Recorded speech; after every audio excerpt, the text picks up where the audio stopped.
Because Jesus is not dead. Jesus is alive. Maybe this is difficult for you this morning. I kind of heard this. I don't believe it. I like the story of Jesus, but I don't believe it's true. I don't believe it's true. I don't believe it's valid. But we see there's a true story that happened to a real person in a real time. And he went into a real grave, and he walked out of that grave.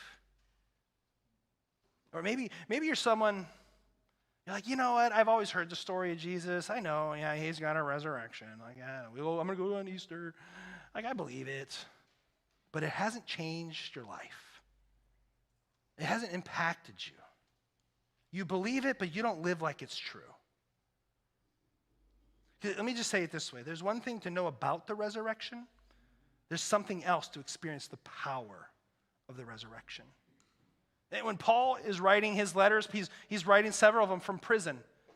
And he writes this one letter to the church in Philippi, and he's writing from prison. He's letting them know, like, hey, man, I've been beaten, I've been stoned, I've had high days and low days, I've had wealth, I've had famine, I've had meals, and I've had starvation, I've had it all, and I can trust in Christ because he's alive. And he says this pivotal line in the 3rd chapter, verse 1. He says that I may know the power of his resurrection. That the resurrection is powerful because it changes your life. It gives you hope in hopeless times. It gives you light in the darkness. It relieves the pain and suffering and the sorrow, and it can replace it and fill you with the ability to endure those difficult times.